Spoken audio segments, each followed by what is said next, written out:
সকলকে আমন্ত্রণ জানাচ্ছি আমাদের আজকের ক্লাসে। আমরা আসলে গতকালকে ক্লাসটা নিতে পারিনি, তার আগের দিনও আমাদের একটা সমস্যা ছিল। তো আজকে আমরা ক্লাসটা শুরু করব। আমরা আসলে পড়ছিলাম যে ডিজিজেস অফ দ্য লিভার। আমরা এখানে অনেকগুলো ডিজিজ নিয়ে আলাপ করব, যে ডিজিজগুলো বোথ মেডিসিন এবং সার্জারি দুইটার জন্যই ইম্পর্টেন্ট। কারণ লিভারের যে ডিজিজগুলো হয় সেই ডিজিজগুলো কিছু আছে সার্জিক্যাল ম্যানেজমেন্ট, কিছু আছে মেডিকেল ম্যানেজমেন্ট। তো অনেক মেডিকেল ডিজিজ যেগুলো আমরা জানি, সেই ডিজিজ গুলো দেখা যায় যে সার্জিক্যাল কিছু ম্যানেজমেন্ট এর মধ্যে আছে।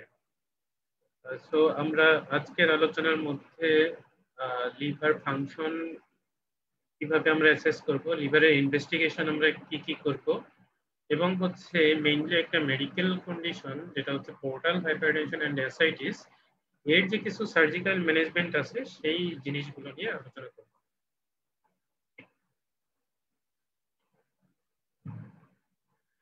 তো লিভার ফাংশন যদি আমরা অ্যাসেস করতে চাই তাহলে আমাদেরকে কয়েক ধরনের টেস্ট করতে হবে।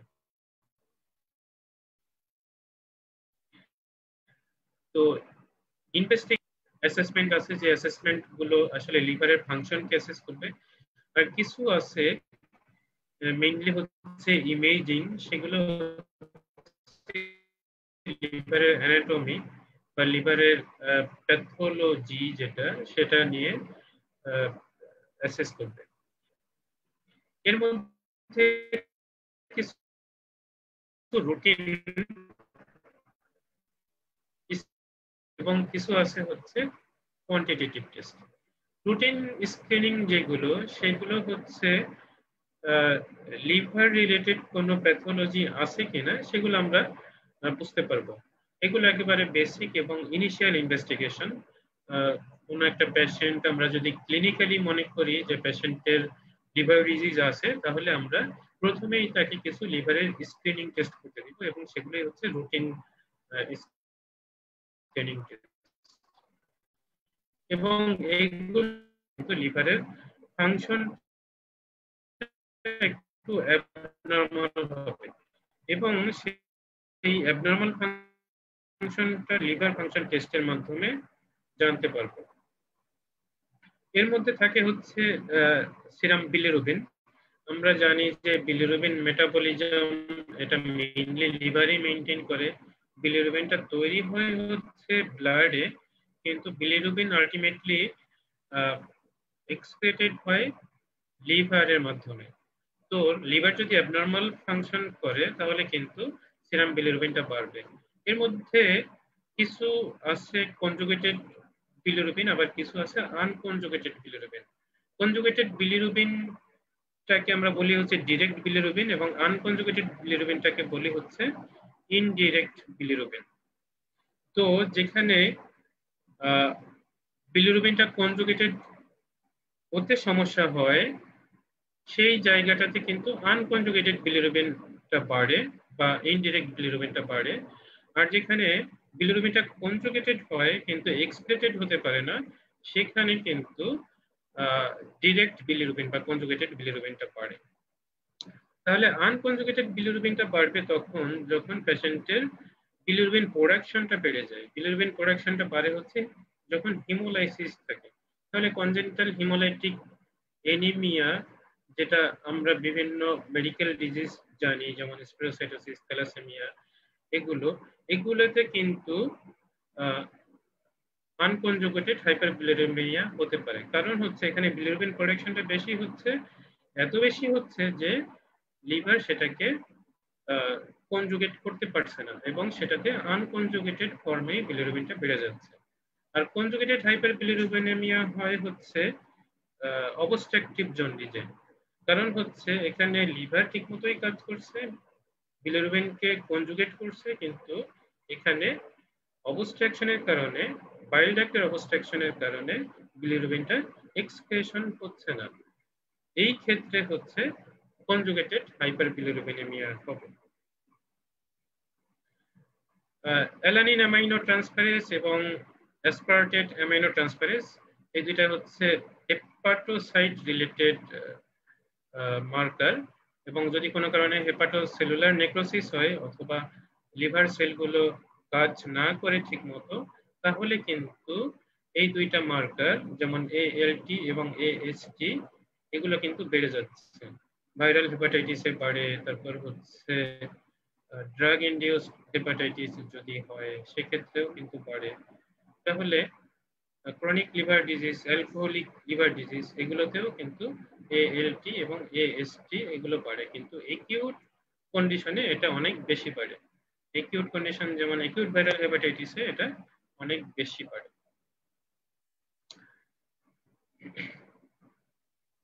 ALT এবং AST এই দুটার মধ্যে আমাদের মনে রাখতে হবে যে অ্যালানিন অ্যামাইনো ট্রান্সফারেন্স বা ALT যেটা, এটা হচ্ছে লিভার স্পেসিফিক, কিন্তু AST এটা আবার অনেক অর্গান দিয়ে তৈরি হতে পারে, যেমন হার্ট, মাসেল এবং কিডনি। সো ASTটা আবার নন স্পেসিফিক।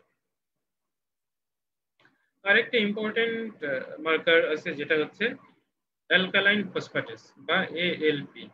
অ্যালকালাইন ফসফেটেস এটা ইন্ডিকেট করে হচ্ছে এটা বাইল ডাক্টের প্যাথোলজি। এটা বাইল ডাক্ট স্পেসিফিক এবং বাইল ডাক্টে তৈরি হয় যদি কোনো কারণে বাইল ডাক্ট অবস্ট্রাকশন হয়, যেমন স্টোন দিয়ে হতে পারে অথবা কোনো মেলিগন্যান্সির কারণে বাইল ডাক্ট অবস্ট্রাকশন হতে পারে, তখন কিন্তু পেশেন্টের জন্ডিস হবে এবং সেই জন্ডিসে বিলিরুবিনটা বাড়বে এবং যেটা হবে কনজুগেটেড বিলিরুবিন, সাথে সাথে আমরা অ্যালকালাইন ফসফেটেস এটাও কিন্তু বাড়তি পাবো। আরেকটা মার্কার সেটা হচ্ছে গামা গ্লুটামিল ট্রান্সফারেস বা GGT, গামা গ্লুটামিল ট্রান্সপেপটাইডেস, গামা গ্লুটামিল ট্রান্সপেপটাইডেস GGT। এটা হচ্ছে অ্যালকোহল রিলেটেড যদি কোনো লিভার সিরোসিস হয় অথবা অ্যালকোহল রিলেটেড লিভার ইনজুরি হয়, তখন কিন্তু GGTটা বাড়বে।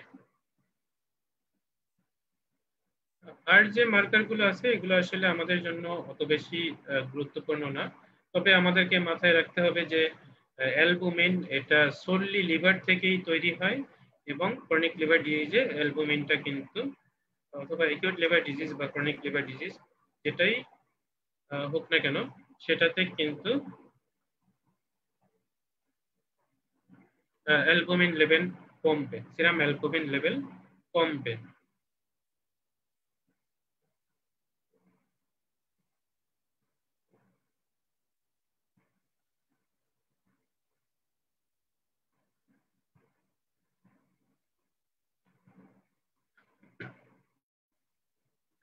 আরো কিছু স্ক্রিনিং টেস্ট আমরা করতে পারি, সেগুলোর মধ্যে হচ্ছে ক্লোটিং ফ্যাক্টর যেগুলো সেগুলো রিলেটেড। কিছু স্পেসিফিক ক্লোটিং ফ্যাক্টর আমরা অ্যাসেস করতে পারি, সেগুলো হচ্ছে ফ্যাক্টর 5 এবং ফ্যাক্টর 7। কিন্তু ক্লোটিং ফ্যাক্টর অ্যাবনর্মালিটির জন্য ব্লাডে যে চেঞ্জটা হয়, যেমন হচ্ছে প্রোথ্রম্বিন টাইমটা বেড়ে যায়, এবং প্রোথ্রম্বিন টাইমটা বেড়ে গেলে পরে INR বা ইন্টারন্যাশনাল নর্মালাইজড রেশিও এটাও হচ্ছে অল্টার্ড হয় বা বেড়ে যায়। তাহলে প্রোথ্রম্বিন টাইম এটা আমাদের একটা ভালো একটা স্ক্রিনিং টেস্ট, এবং এটা ইন্ডিকেট করে হচ্ছে কোয়াগুলেশন ফ্যাক্টর যেগুলো ছিল সেগুলো সিনথেসিসে প্রবলেম হচ্ছে। তাহলে প্রোথ্রম্বিন টাইম বাড়বে এবং INRও বাড়বে। INR বলতে আমরা কি বুঝি? INRটা হচ্ছে পেশেন্টের যে প্রোথ্রম্বিন টাইম সেটাকে ভাগ করা হয় হচ্ছে স্ট্যান্ডার্ড যে প্রোথ্রম্বিন টাইম সেটা দিয়ে। ইউজুয়ালি ইন্টারন্যাশনাল নর্মালাইজড রেশিও এটা 1.5 এর নিচে থাকে, 1.5 এর নিচে থাকে, মানে প্রোথ্রম্বিন টাইমটা নর্মালের চাইতে 1.5 গুণ পর্যন্ত বাড়লে পরে এটাকে আমরা বলি হচ্ছে উইদিন নর্মাল লিমিট, কিন্তু এর চাইতে বেশি হলে সেটাকে আমরা অ্যাবনর্মাল বলি, এবং সেটা ইন্ডিকেট করে হচ্ছে লিভারের কোয়াগুলেশন ফ্যাক্টর যে সিনথেসিস করার ক্যাপাবিলিটি ছিল সেটা লস হচ্ছে। তাহলে আমরা কিছু টেস্ট দেখি যেগুলো হচ্ছে রুটিন স্ক্রিনিং টেস্ট, সেগুলো হচ্ছে সিরাম বিলিরুবিন। আমরা বলছি আগেই যে বিলিরুবিনের মধ্যে ডিরেক্ট এবং ইনডিরেক্ট বিলিরুবিন আমরা দেখি, এটা ইউজুয়ালি 1.2 মিলিমোলের নিচে হয়। অ্যালকালাইন ফসফেটেস এটা অবস্ট্রাকটিভ জন্ডিসে বাড়ে, এটা ইউজুয়ালি 35 থেকে 130 ইন্টারন্যাশনাল ইউনিট পার লিটারের নিচে হয়। তারপর হচ্ছে ALT more specific for liver disease বা হেপাটোসাইট রিলেটেড যদি কোনো প্রবলেম হয় তখন কিন্তু ALT-টা বাড়বে, AST-টাও বাড়তে পারে। এটা ইউজুয়ালি 40 ইন্টারন্যাশনাল ইউনিটের মধ্যে হয়। GGT এটা আমরা বলছিলাম যে অ্যালকোহল রিলেটেড যদি কোনো লিভার প্যাথোলজি হয় তখন কিন্তু এটা বাড়তে পারে। অ্যালবুমিন এটা দেখা যায় যে 3.5 টু 5 গ্রাম পার ডেসিলিটার, 3.5 টু 5 গ্রাম পার ডেসিলিটারের মধ্যে হয়। তাহলে 3.5 এর নিচে চলে গেলে তখন কিন্তু আমরা বলি যে হাইপো অ্যালবুমিনেমিয়া। এবং প্রথ্রম্বিন টাইম এটা নর্মাল রেঞ্জ হচ্ছে 12 থেকে 16 এবং এখানে INR হয় সাধারণত লেস দেন 1.5। তাহলে প্রথ্রম্বিন টাইম এবং INR যদি ক্লটিং ফ্যাক্টর গুলো সিনথেসিস অ্যাবনর্মালিটি থাকে তখন কিন্তু প্রথ্রম্বিন টাইম INR বাড়বে। স্পেসিফিক কিছু ডায়াগনস্টিক টেস্ট আছে। স্পেসিফিক ডায়াগনস্টিক টেস্ট গুলো যদি আমরা বলি যে ভাইরাল হেপাটাইটিস যদি হয় তাহলে ভাইরাল হেপাটাইটিসের জন্য আমরা ভাইরাল মার্কার গুলো করব এবং সেগুলো স্পেসিফিক, যেমন hepatitis A, B, C, D, E এই ভাইরাস গুলোর জন্য আমরা মার্কার গুলো করব, অ্যান্টিজেন এবং অ্যান্টিবডি এই টেস্ট গুলো আমরা করতে পারি এবং এগুলো হচ্ছে স্পেসিফিক টেস্ট। আরো কিছু আসলে স্পেসিফিক টেস্ট আছে, এগুলোর মধ্যে অটো ইমিউনো অ্যান্টিবডি যেগুলো কারণে হচ্ছে প্রাইমারি বিলিয়ারি সিরোসিস হতে পারে। এগুলোর মধ্যে হচ্ছে অ্যান্টি মাইক্রোকন্ড্রিয়াল অ্যান্টিবডি এবং অ্যান্টি নিউট্রোফিল অ্যান্টিবডি, এই অ্যান্টিবডি গুলো আমরা টেস্ট করতে পারি। তাহলে আলফা 1 অ্যান্টিট্রিপসিন এবং সেরুলোপ্লাজমিন, আলফা 1 অ্যান্টিট্রিপসিন এবং সেরুলোপ্লাজমিন এই দুইটাও স্পেশালি আমরা টেস্ট করতে পারি। আমরা জানি যে সেরুলোপ্লাজমিন এটা বাড়বে হচ্ছে উইলসনস ডিজিজে। উইলসনস ডিজিজ, সেরুলোপ্লাজমিন এটা অ্যাবনর্মাল হবে হচ্ছে উইলসনস ডিজিজে। তারপর হচ্ছে লিভারে যখন হেপাটোসেলুলার কার্সিনোমা হয় তখন কিন্তু আলফা ফিটোপ্রোটিনটা বাড়ে হেপাটোসেলুলার কার্সিনোমাতে, এবং কার্সিনো এমব্রায়োনিক অ্যান্টিজেন এটা দেখা যায় যে যদি কোনো মেটাস্টেটিক ডিপোজিট থাকে লিভারের মধ্যে তখন কিন্তু কার্সিনো এমব্রায়োনিক অ্যান্টিজেন অথবা CEA লেভেলটা বাড়ে। তাহলে আলফা ফিটোপ্রোটিন এবং CEA এই দুটো হচ্ছে মেলিগনেন্সি, লিভার মেলিগনেন্সির জন্য আমরা টেস্ট করতে পারি। আর হচ্ছে আলফা 1 অ্যান্টিট্রিপসিন এবং সেরুলোপ্লাজমিন এই দুটো টেস্ট করব হচ্ছে উইলসনস ডিজিজ এবং আলফা 1 অ্যান্টিট্রিপসিন ডেফিসিয়েন্সি ডায়াগনোসিস করার জন্য।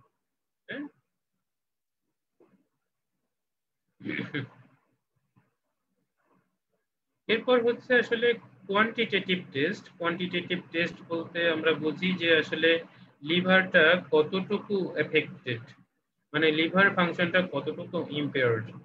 এটা যখন আমরা অ্যাসেস করি তখন কিন্তু আমরা কিছু কোয়ান্টিটেটিভ টেস্ট দিয়ে এগুলো অ্যাসেস করি, এবং এটা হচ্ছে CTP স্কোর অথবা চাইল্ড টারকট পিওগ স্কোর, CTP স্কোর, এটা দিয়ে আমরা অ্যাসেস করি। এটা ভালো করে জানতে হবে, কারণ হচ্ছে CTP স্কোর দিয়ে আমরা বুঝতে পারি যে লিভার কতটুকু তার ফাংশন লস করছে, কতখানি এটা এফেক্টেড হয়েছে। তাহলে এগুলো অ্যাসেস করার জন্য কতগুলো ক্রাইটেরিয়া আছে, যে ক্রাইটেরিয়া গুলো হচ্ছে যেমন ক্লিনিক্যালি এনসেফালোপ্যাথি এবং হচ্ছে অ্যাসাইটিস, এই দুইটা আমরা দেখব। আর হচ্ছে বায়োকেমিক্যাল যেমন সিরাম বিলিরুবিন, তারপর হচ্ছে অ্যালবুমিন এবং প্রোথ্রম্বিন টাইম, এই তিনটা জিনিস দেখব। এগুলো দিয়ে আবার প্রত্যেকটাতেই 3টা করে স্কোর আছে। তাহলে 5টা মোড ক্রাইটেরিয়া এবং 5টা ক্রাইটেরিয়ার মধ্যে 1, 2, 3 এরকম 3টা স্কোর থাকে। তাহলে টোটাল স্কোর হয় হচ্ছে 15। এগুলো ভাগ করা আছে, এগুলো জানতে হবে, বইগুলোতে আছে, তোমরা দেখে নিতে পারো। তাহলে ক্লাস A যেটা হচ্ছে সবচেয়ে কম affected, least severe liver disease, সেগুলোতে 5 থেকে 6 এর মধ্যে সাধারণত এই স্কোরটা থাকে। স্কোর যত বাড়ে তত কিন্তু ডিজিজের সিভিয়ারিটি বাড়ে। তাহলে CTP score class A B C এরকম যদি ভাগ করি, তাহলে সি হচ্ছে সবচেয়ে খারাপ, মানে লিভারটা সবচেয়ে বেশি এফেক্টেড, এবং এখানে পয়েন্ট থাকে হচ্ছে 10 to 15।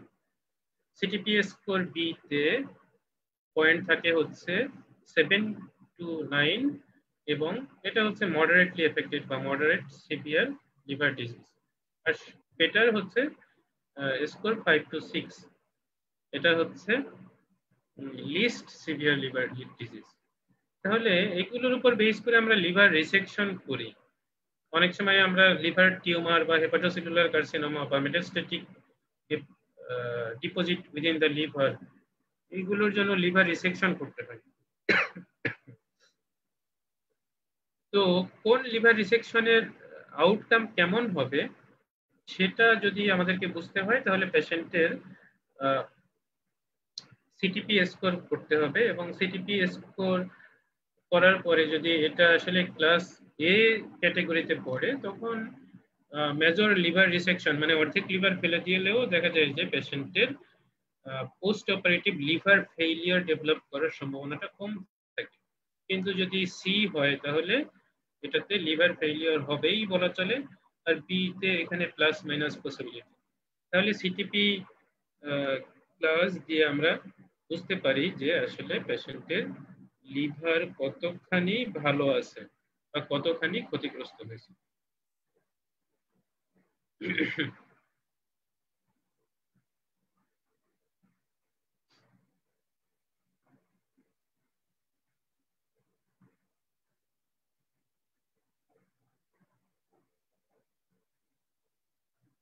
এরপর হচ্ছে আমাদের কি কি ইমেজিং আমরা করি সেগুলো আমরা দেখব। আমরা আল্ট্রাসোনোগ্রাফি করি। আল্ট্রাসোনোগ্রাফি আসলে লিভারের জন্য খুব ভালো একটা ইমেজিং, এবং আল্ট্রাসোনোগ্রাফি করে আমরা লিভারের অনেক কিছুই দেখতে পারি।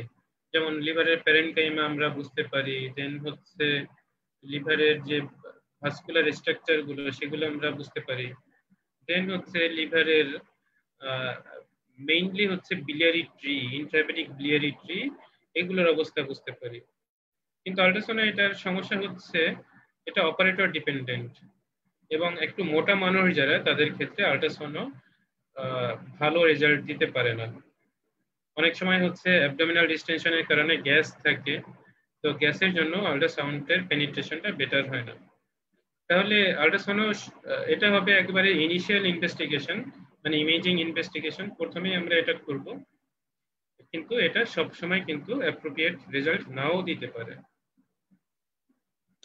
এখানে আমরা আল্ট্রাসাউন্ড আসলে দেখতে পাচ্ছি, আল্ট্রাসাউন্ড এখানে লিভার এটা, আর এপাশে হচ্ছে গল ব্লাডার, এবং গল ব্লাডারের মধ্যে এই যে কালো কালো যেগুলো, এগুলো হচ্ছে বাইল, এবং এই সাদাগুলো হচ্ছে স্টোন। তাহলে লিভার এবং গল ব্লাডার খুব ভালোভাবে কিন্তু এখানে বোঝা যাচ্ছে। খুব ভালো একটা ইনভেস্টিগেশন সেটা হচ্ছে কম্পিউটেড টোমোগ্রাফি বা সিটি স্ক্যান। এটা কিন্তু লিভারের যে অ্যাবনর্মালিটি গুলো আছে সেগুলো খুব ভালো করে ডায়াগনোসিস করতে পারে। বিশেষ করে হচ্ছে যদি কোনো টিউমার থাকে লিভারের মধ্যে, সেটার সাইজ যদি 1 সেন্টিমিটার পর্যন্ত হয়, সাইজ এত ছোট হয় যে এটা 1 সেন্টিমিটার, সেটাও কিন্তু সে ডায়াগনোসিস করতে পারে। এটা প্লেইন কম্পিউটেড টোমোগ্রাফির চাইতে কিন্তু মানে কন্ট্রাস্ট এনহ্যান্সড মিন্স হচ্ছে এটা ওরাল কন্ট্রাস্ট দেওয়া হয় এবং ইন্ট্রাভেনাস কন্ট্রাস্ট দেওয়া হয়। কন্ট্রাস্ট মানে হচ্ছে কোনো একটা ব্যাকগ্রাউন্ড তৈরি করা, যে ব্যাকগ্রাউন্ডটা হচ্ছে একটু ডিফারেন্ট। যেমন হচ্ছে যখন ওরাল কন্ট্রাস্ট দেওয়া হয় তখন স্টোমাক, ডিউডেনাম, স্মল ইন্টেস্টাইন এগুলোর মধ্যে কিন্তু ডাই যায়, ডাইটা সাদা হয় সিটি স্ক্যানে। এবং ইন্ট্রাভেনাস কন্ট্রাস্ট যখন দেওয়া হয় তখন কিন্তু ভেসেলগুলোর মধ্যে ডাই থাকে এবং ভেসেলগুলোকে সাদা দেখা যায়। এই জন্য মানে সাদা ব্যাকগ্রাউন্ডে লিভারের যে স্ট্রাকচার সেটা বুঝতে পারা যায়।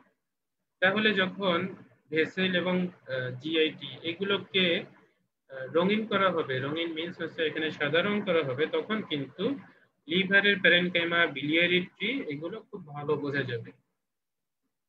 তাহলে কন্ট্রাস্ট এনহ্যান্সড সিটি এটা খুব ভালো একটা ইমেজিং, এবং এটা দিয়ে ম্যাক্সিমাম ডিজিজ, লিভার ডিজিজ এগুলো ডায়াগনোসিস করা যায়। সেগুলোর মধ্যে হচ্ছে টিউমার ডায়াগনোসিস করতে পারি আমরা, দেন হচ্ছে কোনো সিস্ট যদি থাকে সেটা ডায়াগনোসিস করতে পারি।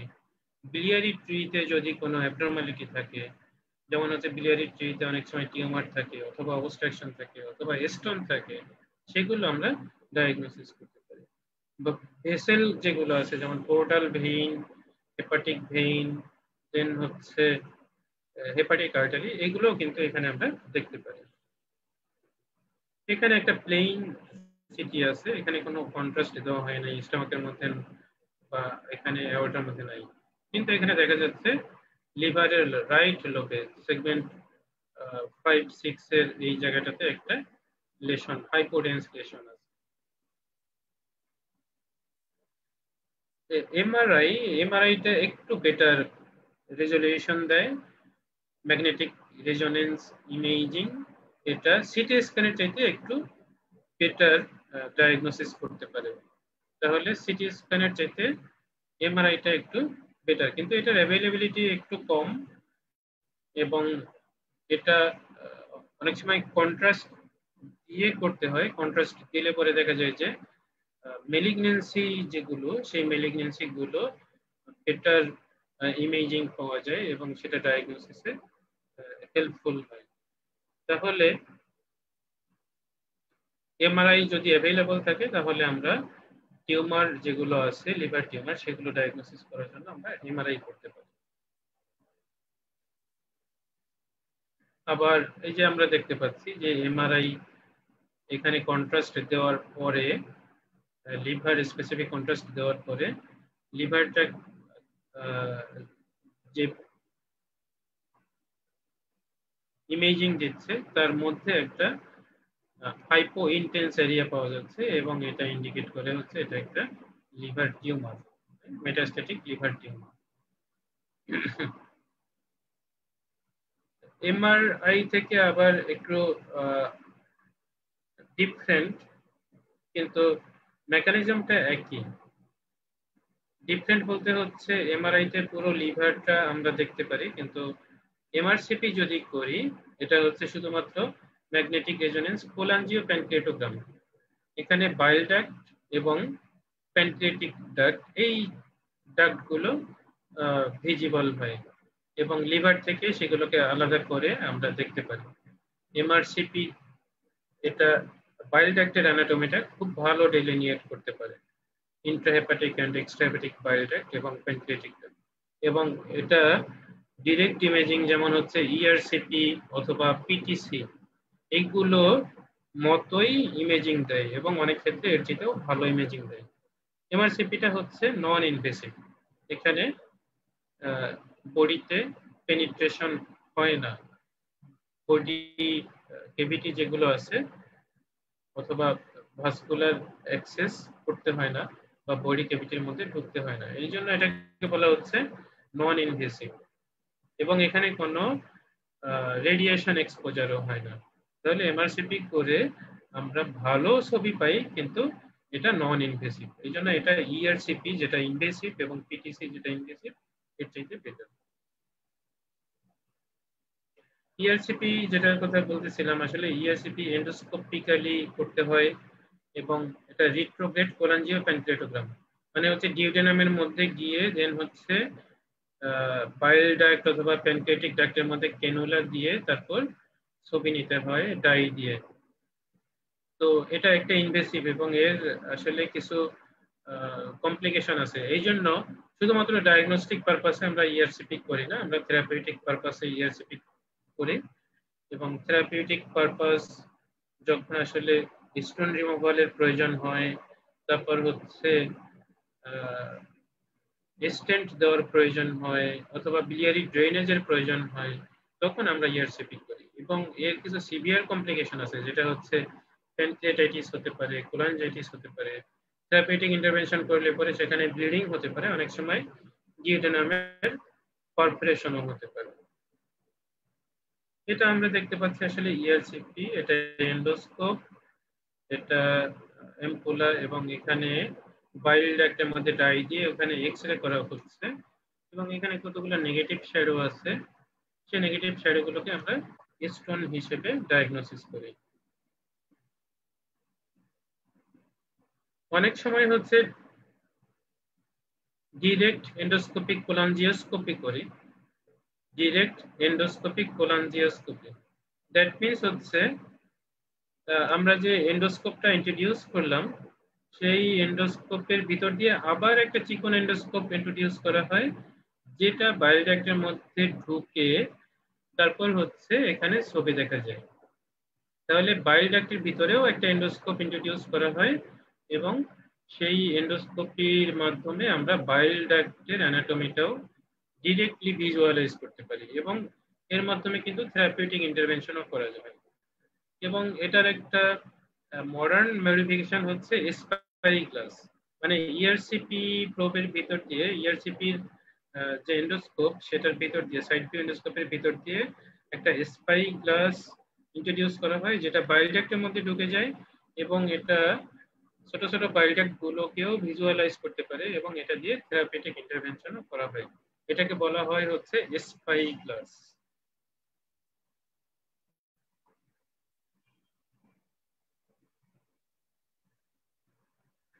এন্ডোস্কোপিক্যালি আসলে আল্ট্রাসাউন্ডও করা যেতে পারে। আমরা যেমন বাইরে থেকে আল্ট্রাসাউন্ড করি, এই আল্ট্রাসাউন্ডটাই কিন্তু আবার এন্ডোস্কোপিক্যালি করা যায়। এন্ডোস্কোপিক্যালি করা যায়, এন্ডোস্কোপের মাথায় আল্ট্রাসাউন্ড ইনকর্পোরেট করা যায়, এবং সেটা কিন্তু ভিতরের ছবি নিতে পারে, এবং এটা দিয়ে খুব ভালোভাবেই হচ্ছে বাইল ডাক্ট, দেন হচ্ছে পোর্টা হেপাটিসের এরিয়া, দেন হচ্ছে প্যানক্রিয়াটিক হেড, বডি, দেন হচ্ছে প্যারাঅর্টিক লিম্ফ নোড, এই জিনিসগুলো খুব ভালো করে বোঝা যায়। এখানে এই এন্ডোস্কোপিক আল্ট্রাসাউন্ডের ছবি দেখানো হচ্ছে। এটা হচ্ছে এন্ডোস্কোপটা, এবং এর পাশেই প্রোব থাকে, এবং এর চারপাশের স্ট্রাকচার গুলো দেখা যায়।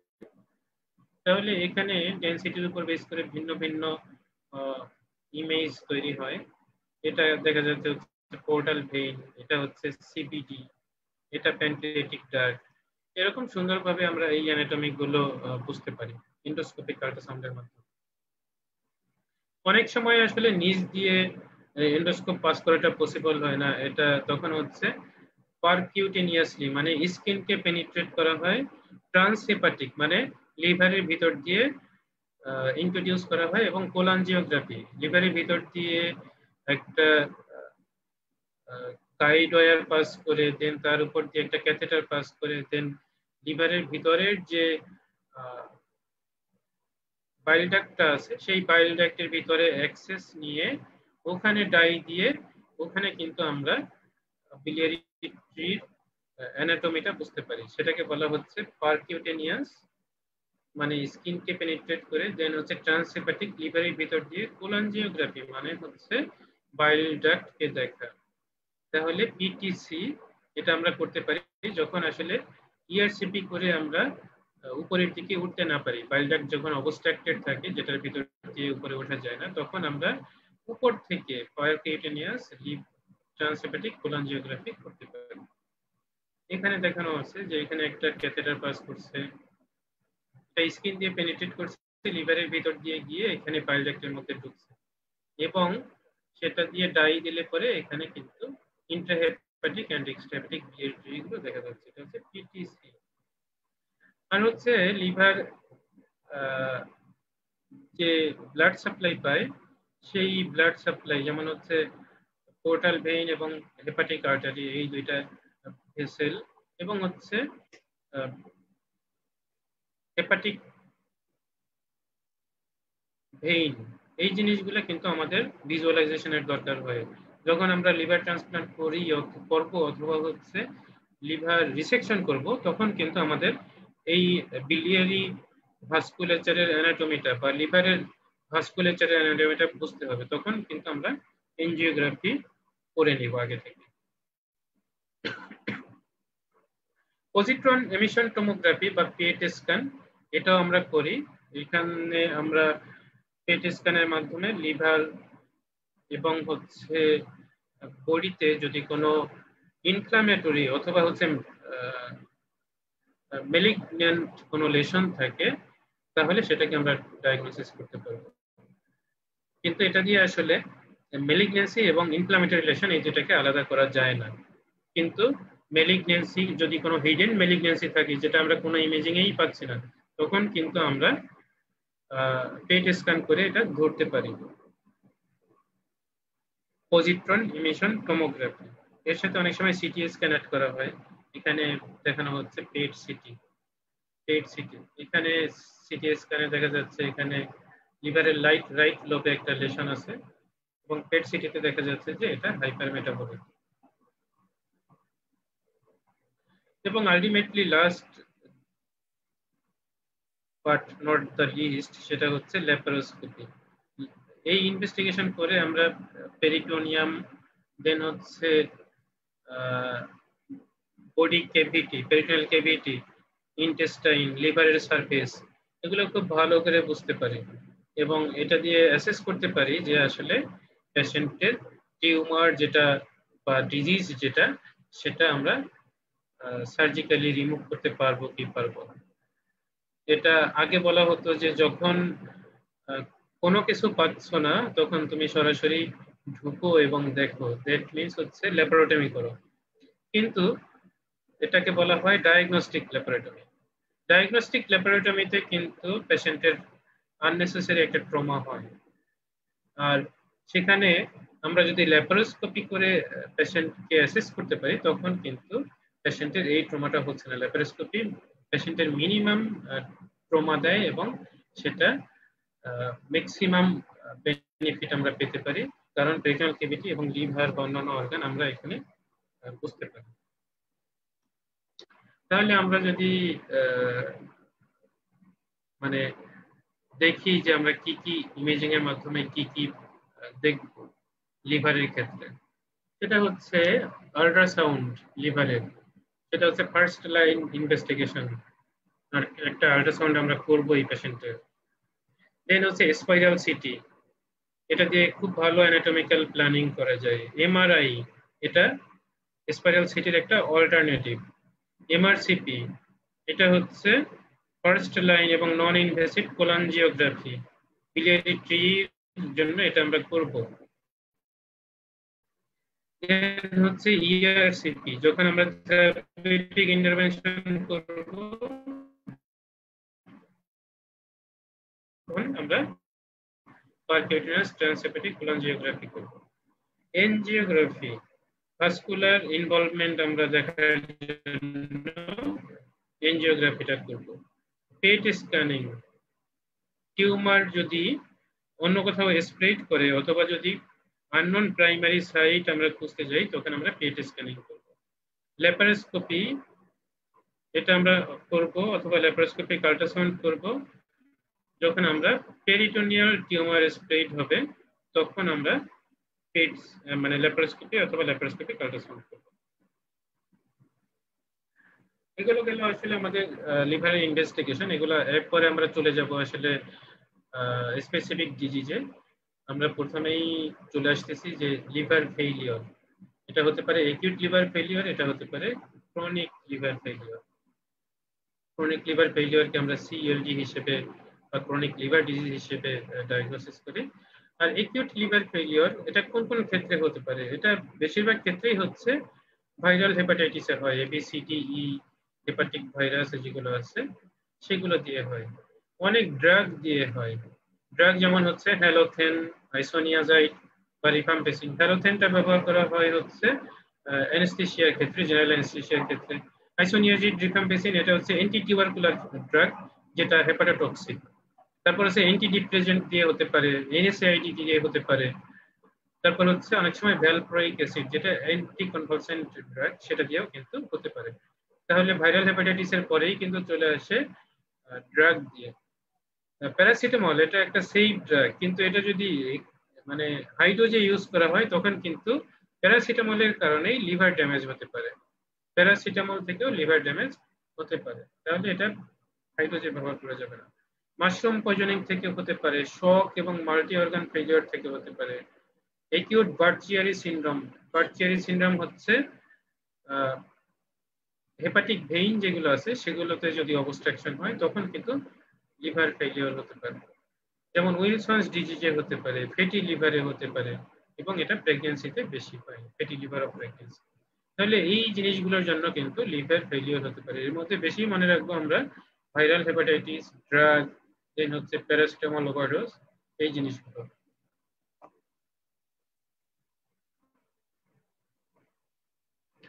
অ্যাকিউট লিভার ফেলিওরের আসলে আর্লি এজে বা আর্লি স্টেজে তেমন কোনো ফিচার থাকে না, কিন্তু যদি এটা সিভিয়ার ফর্ম হয় তখন কিন্তু সেটা জন্ডিস নিয়ে প্রেজেন্ট করতে পারে এবং হেপাটিক এনকেফালোপ্যাথি হতে পারে, মানে লিভার থেকে যে ব্রেইনের সমস্যা সেটা হতে পারে। এবং সেই হেপাটিক এনকেফালোপ্যাথি আমরা বুঝবো কিভাবে? আমরা দেখবো যে পেশেন্টের ফ্ল্যাপিং ট্রেমর আছে, পেশেন্টের ড্রাউজিনেস আছে, পেশেন্টের কনফিউশন আছে, এবং পেশেন্টের কমাতে চলে যেতে পারে। তাহলে জন্ডিস থাকবে এবং জন্ডিসের সাথে হচ্ছে পেশেন্টের এনকেফালোপ্যাথি থাকবে। তাহলে জন্ডিস এবং এনকেফালোপ্যাথি হয় তখন কিন্তু লিভার ফেইলিওর আমরা ধারণা করব। লিভার ফেইলিওর আসলে সাপোর্টিভ থেরাপি বেশি দিতে হয়, এবং কি কি সাপোর্টিভ থেরাপি দিতে হয় সেটা আমরা দেখব।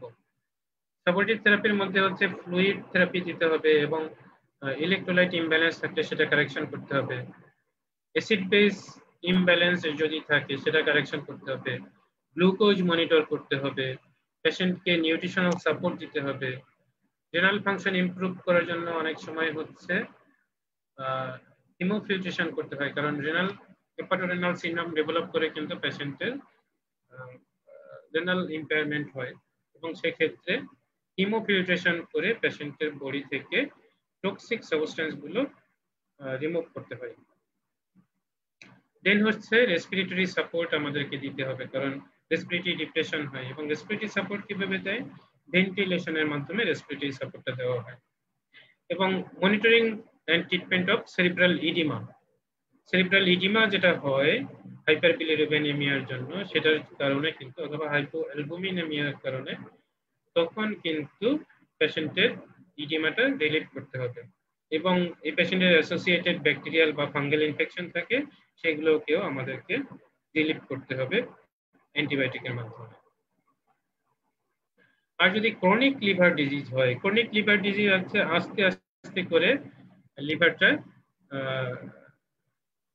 ফাংশনটা ইম্পেয়ার্ড হচ্ছে, এবং সেই ফাংশনটা ইম্পেয়ারমেন্টের কারণে আস্তে আস্তে করে লিভারটা ক্ষতিগ্রস্ত হচ্ছে, এবং সেই ক্ষতিগ্রস্ত হওয়ার কারণে কিন্তু কিছু ফিজিক্যাল সাইন আমরা পাই, যেগুলো দেখে আমরা বুঝতে পারি যে পেশেন্টের ক্রনিক লিভার ডিজিজ। এগুলো অনেক ধরনের সাইন আছে, যেগুলো আমরা একটা আসলে ছবির মাধ্যমে দেখব। এগুলোর মধ্যে হয় হচ্ছে লিথার্জি হবে, পেশেন্টের ফিভার থাকতে পারে সেকেন্ডারি ইনফেকশনের কারণে, পেশেন্টের জন্ডিস হতে পারে, পেশেন্ট প্রোটিন ক্যাটাবলিজম হয়, এবং এটার কারণে কিন্তু পেশেন্টের ওয়াস্টিং থাকে, ক্লটিং ফ্যাক্টর ঠিক মতো সিনথেসিস হবে না, এই জন্য কিন্তু কোয়াগুলোপ্যাথি থাকবে এবং ব্রুইজিং থাকবে। এবং হার্টের কি ফিচার পাওয়া যায় সেটা হচ্ছে হাইপার ডাইনামিক সার্কুলেশন। নিউরোলজিক্যাল ফিচারগুলোর মধ্যে হেপাটিক এনকেফালোপ্যাথি, যেটা আমরা একিউট লিভার ফেলিওরে পেতাম, এখানেও পাওয়া যাচ্ছে।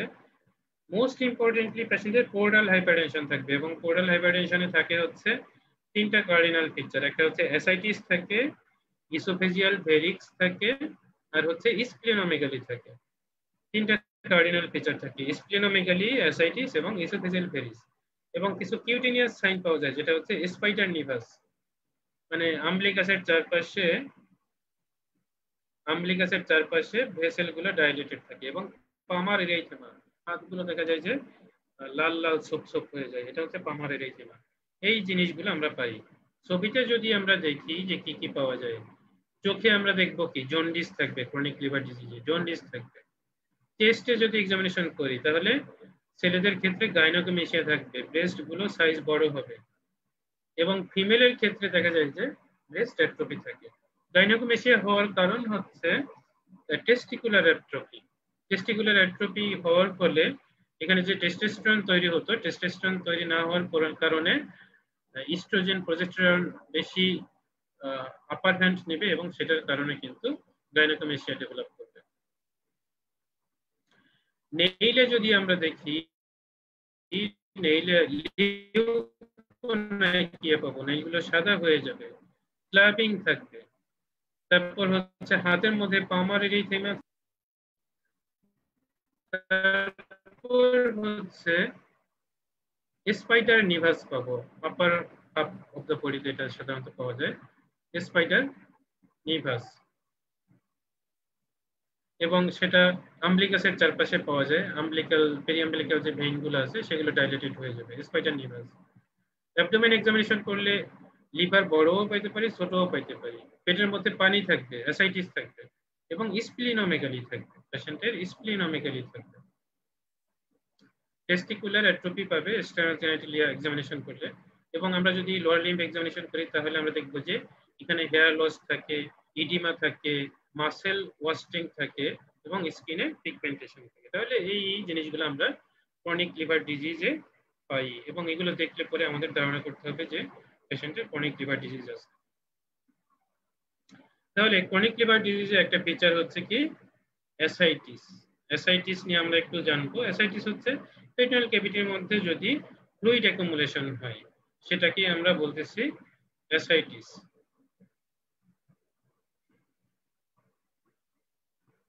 অ্যাসাইটিসের আসলে মেডিকেল কজ থাকে এবং সার্জিক্যাল কজ থাকে।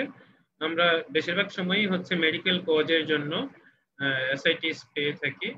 এবং এই ফ্লুইড যেটা জমা হয় এটা কিন্তু দুই ধরনের হয়, একটা হচ্ছে এক্সুডেটিভ ফ্লুইড এবং আরেকটা হচ্ছে ট্রানজুডেটিভ ফ্লুইড। এই দুই ধরনের ফ্লুইড কিন্তু অ্যাসাইটিস তৈরি করতে পারে। তাহলে অ্যাসাইটিস যখন হবে ক্রনিক লিভার ডিজিজের কারণে, অ্যালবুমিন লেভেল কম থাকবে সেটার কারণে অথবা পোর্টাল হাইপারটেনশন ডেভেলপ করার কারণে, তখন কিন্তু কজটা আমাদেরকে ভালো করে অ্যাসেস করতে হবে এবং সেটার ট্রিটমেন্ট আমাদেরকে করতে হবে। তাহলে অ্যাসাইটিসের কজ যদি আমরা ডায়াগনোসিস করতে চাই তাহলে কিন্তু আমাদেরকে ইমেজিং এর মাধ্যমে আমরা ডায়াগনোসিস করতে পারি এবং সেটা হচ্ছে আল্ট্রাসোনোগ্রাফি অথবা সিটি স্ক্যান করে আমরা বুঝতে পারি। এটার মধ্যে হচ্ছে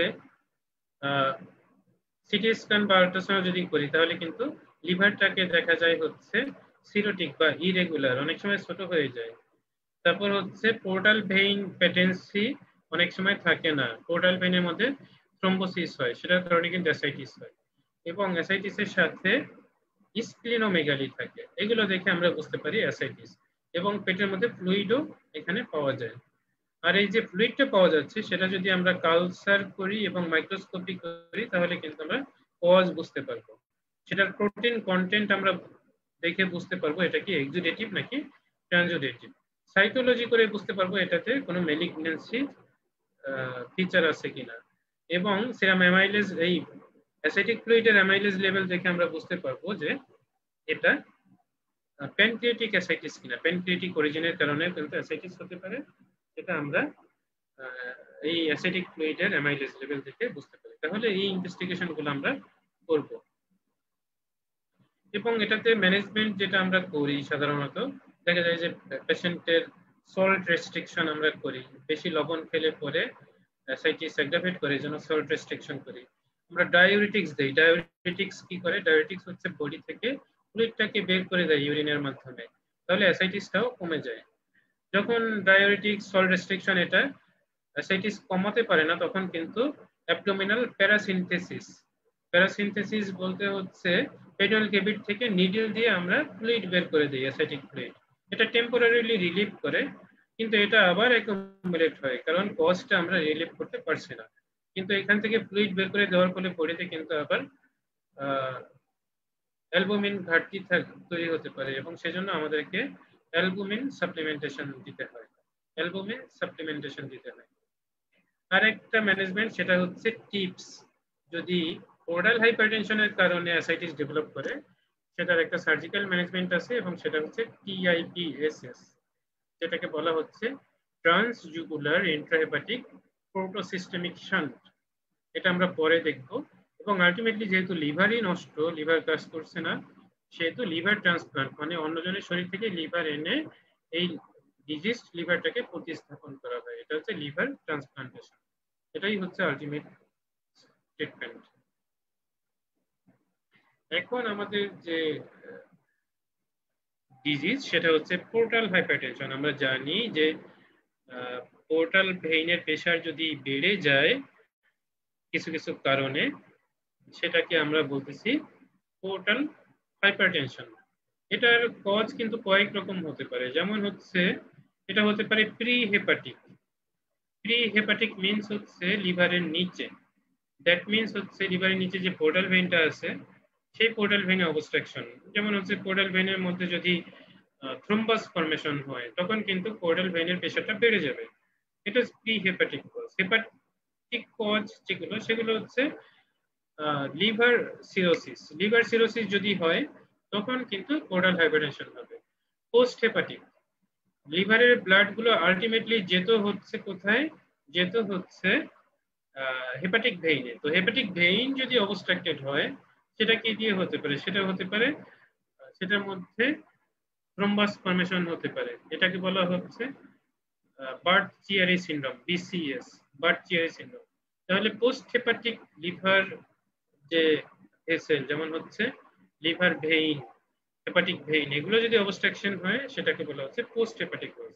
তাহলে কার্ডিয়াক কিছু কজও আছে কিন্তু, যে রাইট হার্ট ফেলিওর যদি হয় তখনও কিন্তু লিভার থেকে ভেনাস রিটার্নটা হবে না, তখন পোর্টাল হাইপারটেনশন ডেভেলপ করবে। এগুলো আমরা আরেকটু দেখি কজগুলো। তাহলে পোর্টাল ভেইনের প্রেসার থাকে সাধারণত 5 মিলিমিটার মার্কারি, এবং সেটা যদি 5 এর চাইতে বেশি হয়ে যায়, যেমন হচ্ছে 8 to 10 হয়, তখন কিন্তু এটাকে আমরা পোর্টাল হাইপারটেনশন বলি। এবং এখানে দেখা যায় যে পোর্টাল ভেইনের সাথে কিছু কোল্যাটারাল ভেসেল ডেভেলপ করে, হ্যাঁ, এবং এই ভেসেলগুলোর ডেভেলপ করার কারণে কিন্তু বিভিন্ন জায়গায় পোর্টোসিস্টেমিক শান্ট তৈরি হয়, অ্যাবনর্মাল এগুলো, যেগুলো এতদিন ছিল না সেগুলো তৈরি হয়। এবং এগুলোর মধ্যে হচ্ছে ইসোফেজিয়াল ভেরিসেসটা ইম্পর্টেন্ট, তারপর হচ্ছে হিমোরয়েড হয়, এগুলো ইম্পর্টেন্ট। এখানে আমরা দেখতে পাই এখানে হচ্ছে পোর্টাল ভেইন। এই পোর্টাল ভেইনটা যদি কোনো কারণে অবস্ট্রাক্টেড হয়, এটা থ্রোম্বাস হয়ে হতে পারে, লিভারের সিরোসিসের কারণে হতে পারে, এবং হেপাটিক ভেইনের অবস্ট্রাকশনের কারণে হতে পারে, তখন এই পোর্টাল ভেইনের প্রেসার বেড়ে যাবে। এবং এর সাথে যতগুলো ভেনাস ড্রেনেজ থাকে এবং যে সমস্ত জায়গায় সিস্টেমিক সার্কুলেশনের সাথে এর অ্যানাস্টোমোসিস থাকে সেই সমস্ত জায়গাগুলোতে ভেসেলগুলো ডাইলেটেড হয়ে যাবে, কারণ এখানে প্রেসার বেড়ে যাচ্ছে। তাহলে এখানে ড্রেইন হতে পারতেছে না এবং সেটা সিস্টেমিক সার্কুলেশনে যাওয়ার চেষ্টা করবে এই সমস্ত কোল্যাটারাল অ্যানাস্টোমোসিস গুলো দিয়ে। এই কারণে এই জায়গাতে ইসোফেগাস এবং স্টোমাকের এই জাংশনটাতে ভেরিক্স ডেভেলপ করবে, ডাইলেটেড ভেইন ডেভেলপ করবে। নিচের দিকে মানে রেকটামের এখানে নিচের দিকে অ্যানাল ক্যানেলের এখানে ডেভেলপ করবে হচ্ছে হিমোরয়েড, এবং আম্বলিকাসের চারপাশে ডেভেলপ করবে স্পাইডার নিভাস, এবং রিট্রোপেরিটোনিয়াল কিছু ভেইন ডাইলেটেড থাকবে। এখানে স্প্লিনের মধ্যে স্প্লিনোমেগালি ডেভেলপ করবে। এই সমস্ত ঘটনাগুলো ঘটতে থাকে।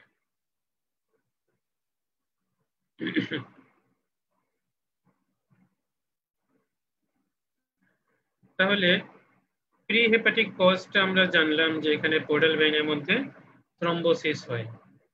পোর্টাল ভেইনের মধ্যে থ্রম্বোসিস কিন্তু হতে পারে। লিভারের মধ্যে যে কজটা সেটা হচ্ছে লিভার সিরোসিস। লিভার সিরোসিস, এখানে লিভারের মধ্যে ফাইব্রোসিস হয় এবং নতুন করে লিভার নোডিউল জেনারেট করে। এই কারণে লিভারের ভিতর দিয়ে পোর্টাল ভেইনের যে পাস করার কথা ছিল, পোর্টাল ভেইনের যে ছোট ছোট ব্রাঞ্চ গুলো পাস করতো সেগুলো প্রেসারাইজড হবে এবং হচ্ছে আলটিমেটলি পোর্টাল হাইপারটেনশন ডেভেলপ করবে। এখানে ছবিটা আসলে দেখানো আছে যে পোর্টাল রেডিকেল গুলোর উপর কিন্তু প্রেসার তৈরি হয় সিরোসিসের ফলে, এবং সে কারণে পোর্টাল হাইপারটেনশন ডেভেলপ করে।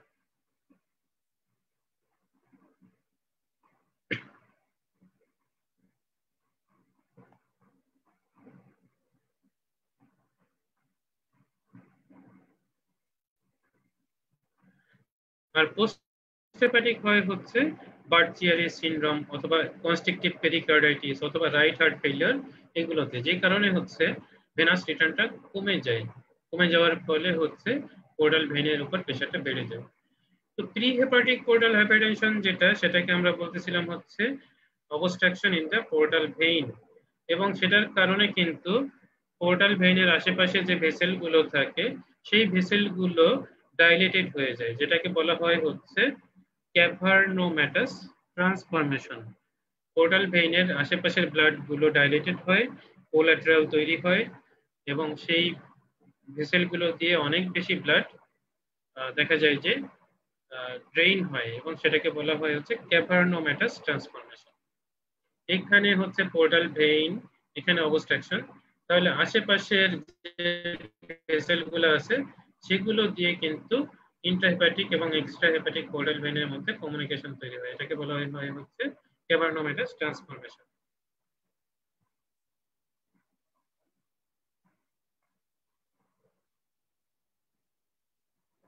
ইন্ট্রাহেপাটিক পোর্টাল হাইপারটেনশন এটা হতে পারে সাইনোসয়েডাল অথবা পোস্ট সাইনোসয়েডাল, মানে সাইনোসয়েডের আশেপাশে প্রেশারটা বেড়ে, এবং এটা অনেক সময় হয় হচ্ছে সিস্টোসোমিয়াসিসের জন্য, তারপর হয় হচ্ছে ভাইরাল হেপাটাইটিসের জন্য, এবং হয় হচ্ছে ফ্যাটি লিভারের জন্য।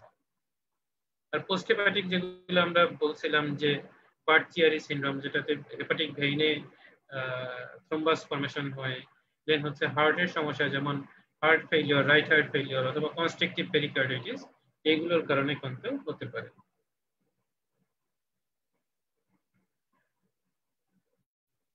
পোর্টাল হাইপারটেনশন যখন আমরা পাবো তখন কিন্তু আমাদের কয়েকটা জিনিস খেয়াল রাখতে হবে, যেমন হচ্ছে কি কারণে পোর্টাল হাইপারটেনশন ডেভেলপ করতেছে, মানে আন্ডারলাইং লিভার ডিজিজ কি আছে, দেন হচ্ছে লিভার ডিজিজ থাকলে পরে লিভারের ফাংশনাল অ্যানাটমি বা ফাংশনাল ক্যাপাসিটিটা কতটুকু রিজার্ভ আছে এখনো পর্যন্ত, দেন হচ্ছে পোর্টাল ভেইনের এবং হেপাটিক ভেসেলগুলোর অ্যানাটমি ফিজিওলজি, এটা আমাদেরকে জানতে হবে যে এখানে কোনো অ্যাবনর্মালিটি আছে কিনা, এবং হচ্ছে এটার কারণে যে কমপ্লিকেশন, যে বেসিক কমপ্লিকেশনটা হয় সেটা হচ্ছে জিআই হেমোরেজ, মানে হচ্ছে গ্যাস্ট্রোইন্টেস্টাইনাল হেমোরেজ, দ্যাট মিন্স হচ্ছে রাপচার্ড ইসোফেজিয়াল ভেরিস, সেটা কিন্তু আমাদেরকে ডায়াগনোসিস করতে হবে।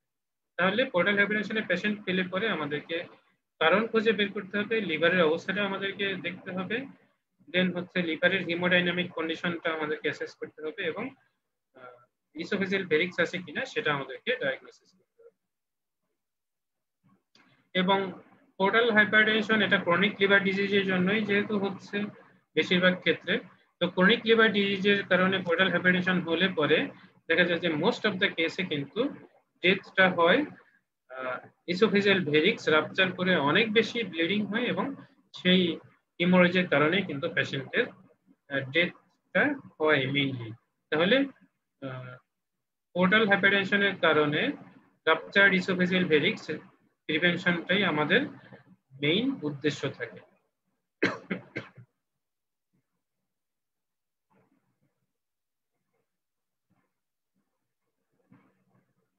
তাহলে পোর্টাল হাইপারটেনশনের কারণে যখন ইসোফেজিয়াল ভেরিক্স রাপচার করে হেমোপটাইসিস, হিমাটেমেসিস হচ্ছে বা মেলানা হচ্ছে, তখন কিন্তু আমাদেরকে এই ধরনের পেশেন্টকে রিসাসিটেট করতে হবে, এবং সেই রিসাসিটেশনের কতগুলো স্টেপ আছে, যেমন হচ্ছে অনেক সময় পেশেন্টের এয়ারওয়ে ম্যানেজ করতে হয়, তারপর হচ্ছে আইভি ফ্লুইড দিতে হয়, দেন হচ্ছে ব্লাড ট্রান্সফিউশন করতে হয়, এবং পেশেন্টকে হিমোডাইনামিক্যালি স্টেবল করতে হয়।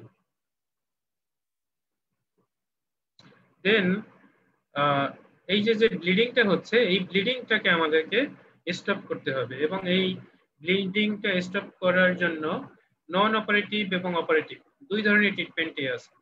কিছু ড্রাগ দিয়ে চেষ্টা করা হয়, এন্ডোস্কোপি দিয়ে চেষ্টা করা হয় এবং কিছু সার্জারি করে চেষ্টা করা হয়। সেই জিনিসগুলো আমরা একটু পরে দেখব।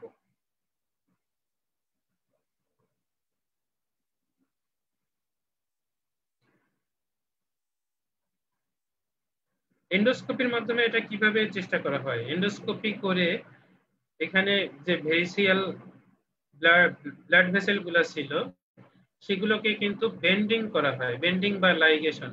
এন্ডোস্কোপের মাধ্যমে ওই ভেসেল গুলোর চারপাশে ব্যান্ড করাই দেওয়া হয়, তাহলে কিন্তু এটা ব্লিডিং করে না। অথবা এখানে স্ক্লেরোজেন্ট ইনজেকশন দেওয়া হয়, যেটাতে কি হয়, ভেসেল গুলো চুপসায় যায়, ভেসেল গুলো ফাইব্রোসিস হয়ে যায়, তখন কিন্তু আর ব্লিডিংটা হয় না। তাহলে এন্ডোস্কোপিক ভেরিসিয়াল লাইগেশন ইভিএল অথবা হচ্ছে এন্ডোস্কোপিক স্ক্লেরোথেরাপি।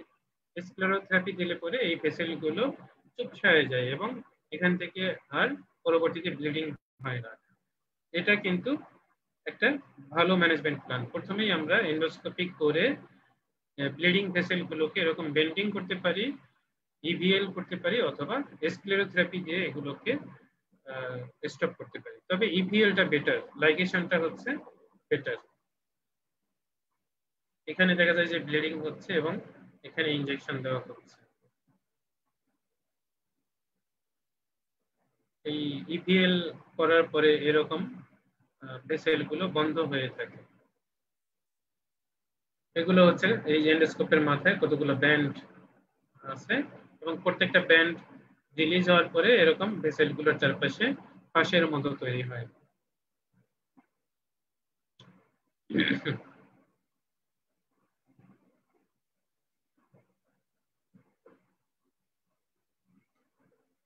অনেক সময় এই এন্ডোস্কোপ কিন্তু অ্যাভেলেবল থাকে না, তখন কিন্তু আমাদেরকে আসলে টেম্পোনেট বা প্রেসার দিয়ে এগুলোকে বন্ধ করার টেকনিক জানতে হবে। এটার জন্য আমরা একটা স্পেশাল টিউব ব্যবহার করি, অনেকটা ক্যাথেটারের মতোই, ট্রাই চ্যানেল ক্যাথেটারের মতোই, কিন্তু এখানে দুইটা বেলুন থাকে, একটা থাকে স্টোমাকের মধ্যে আর একটা থাকে হচ্ছে ইসোফেগাসের মধ্যে। এই ভিতর থেকে যেহেতু ব্লিডিং হচ্ছে, তাহলে এই বেলুনগুলো ইনফ্লেট করলে পরে এগুলোর প্রেসারের কারণে এই ভেসেলগুলো বন্ধ থাকে এবং এটা নাক দিয়ে ইন্ট্রোডিউস করা হয় এবং এটার সাথে থাকে হচ্ছে চারটা চ্যানেল।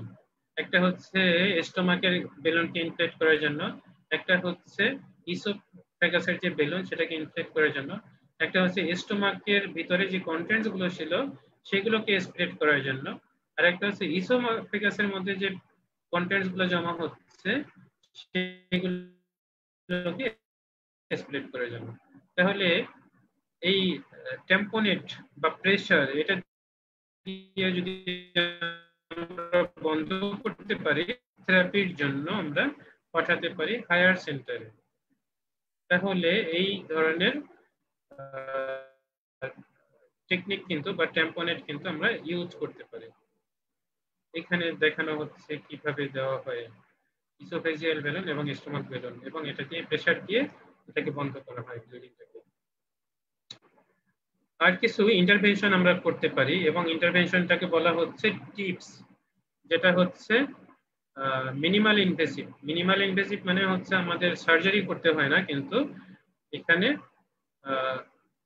ভাস্কুলার অ্যাক্সেস দিয়ে লিভারের মধ্যে কাজ করা হয়।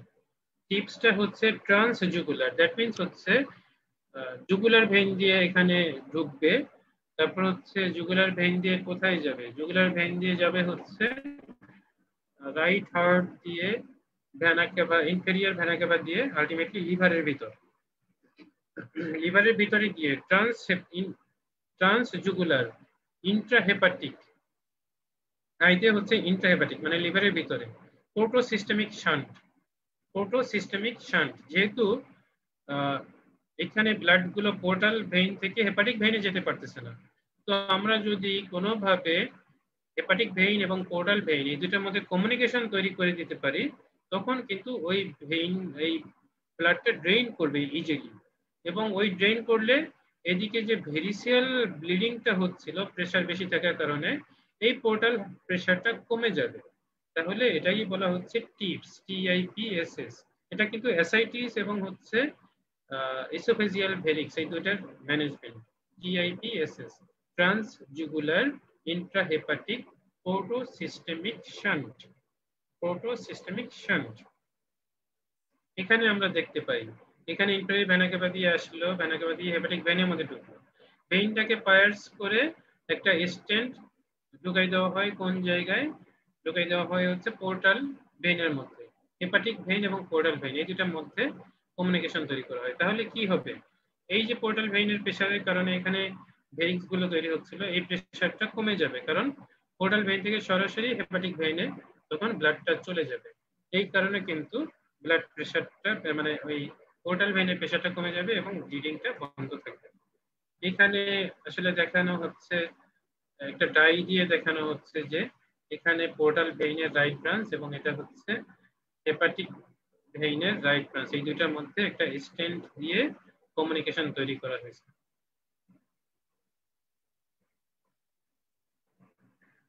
আর কিছু আছে অপারেটিভ অ্যাপ্রোচ, যেটাকে শান্ট বলে, সেগুলো আমরা একটু পরে দেখতেছি।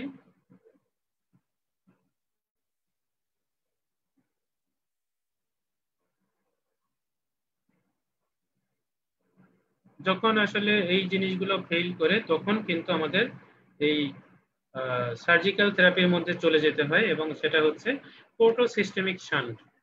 পোর্টাল ভেইনের সাথে সিস্টেমিক ভেইনের সার্জিক্যাল অ্যানাস্টোমোসিস তৈরি করা হয়। এবং পোর্টোসিস্টেমিক শান্ট গুলো হতে পারে কি রকম?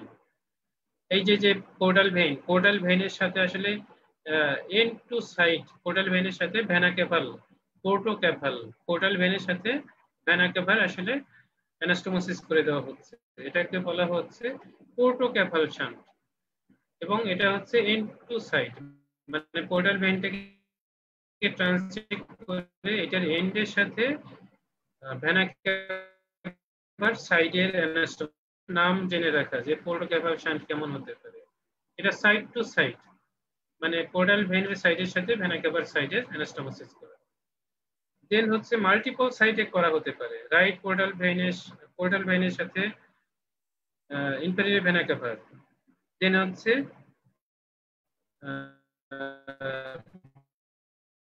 পোর্টাল ভেইনের সাথে রেনাল ভেইনের, সুপারমেজেন্টিক ভেইনের সাথে ইনফেরিয়র ভেনা ক্যাভার, এখানে অ্যানাস্টোমোসিস করা হতে পারে। দেন আরেকটা হচ্ছে লিনিও রেনাল অথবা হচ্ছে স্প্লিনো রেনাল, মানে স্প্লিনিক ভেইনের সাথে রেনাল ভেইনের, এটাই সবচেয়ে বেশি প্র্যাকটিস করা হয়। স্প্লিনেক্টমি করে ফেলা হয় এবং স্প্লিনিক যে ভেইনটা ছিল স্প্লিনিক ভেইনের সাথে রেনাল ভেইনের অ্যানাস্টোমোসিস করা হয়, এরকম শান্টিং করা হয়। তাহলে কি হয়? তাহলে হয় যেটা, তখন এই পোর্টাল প্রেসারটা কমে যায়, পোর্টাল প্রেসারটা কমে যায় এবং পোর্টাল ভেইনের প্রেসার বেশি, সিস্টেমিক ভেইনের প্রেসার কম, তাহলে পোর্টাল ভেইন থেকে সরাসরি সিস্টেমিক ভেইনে ব্লাড চলে যায়। তখন কিন্তু এই লিভারের ভিতর দিয়ে ব্লাডটা পাস করার প্রয়োজন হয় না। তখন এই যে প্রেসার তৈরি হচ্ছিল পোর্টাল ভেইনের উপর এবং সেটার কারণে হচ্ছে ইসোফেজিয়াল ভেরিক্স তৈরি হচ্ছিল এবং সেটার কারণে ব্লিডিং হতো, সেটা কিন্তু বন্ধ হয়ে যায়। এটাই হচ্ছে পোর্টোসিস্টেমিক শান্ট। এবং এখানে দেখানো হচ্ছে যে কতগুলো ভেসেলকে বাঁধা হচ্ছে, স্টোমাকের ভেসেলকে, এবং এখানে স্প্লিনিক ভেইনের সাথে রেনাল ভেইনের অ্যানাস্টোমোসিস করা হচ্ছে, এটাকে বলা হচ্ছে স্প্লিনোরেনাল শান্ট। তাহলে এরকম অনেকগুলো টেকনিক, মেডিসিন দিয়ে চেষ্টা করা হয়, দেন হচ্ছে ট্যাম্পোনেট বা প্রেসার দিয়ে চেষ্টা করা হয়, বেলুন দিয়ে, ক্যাথেটার দিয়ে, দেন হচ্ছে এন্ডোস্কোপি করে চেষ্টা করা হয়, দেন হচ্ছে TIPSS করা হয় টিপস, দেন হচ্ছে এরকম শান্ট করে ব্লিডিংটা বন্ধ করা হয় এবং ভবিষ্যতে যাতে রিকারেন্স না হয় সেই চেষ্টা করা হয় এই থেরাপিগুলোর মাধ্যমে।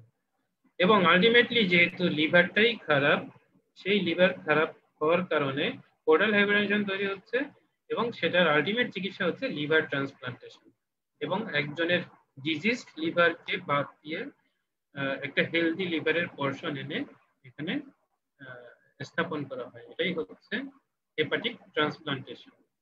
এবং এটাই হচ্ছে আলটিমেটলি CLD অথবা হচ্ছে লিভার সিরোসিস অথবা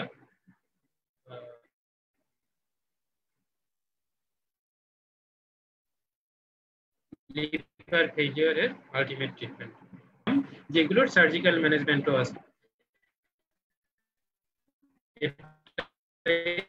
ছিল আজকে আমাদের পড়া যে লিভারের কি কি ইনভেস্টিগেশন ম্যানেজমেন্ট আমরা করতে পারি। Portal hypertension, chronic liver disease, acute liver failure এর জন্য, অথবা ইসোফেজিয়াল ভেরিক্স যেটাতে হিমাটেমেসিস মেলানা তৈরি হয়, সেটা প্রিভেন্ট করার জন্য এবং সেটা ট্রিটমেন্ট করার জন্য কি কি সার্জারি বা সার্জিক্যাল ইন্টারভেনশন করা যেতে পারে। সো এটা ছিল আজকে আমাদের পড়া। আমরা নেক্সট ক্লাসে হয়তো আমাদের পিওর কিছু সার্জিক্যাল ডিজিজ যেগুলো লিভারে হয় সেগুলো নিয়ে আলোচনা করব। তো সবাইকে আজকের ক্লাসে থাকার জন্য ধন্যবাদ জানাচ্ছি এবং পরবর্তী ক্লাসে নিমন্ত্রণ জানাচ্ছি। শুভরাত্রি, ভালো থেকো, সুস্থ থেকো।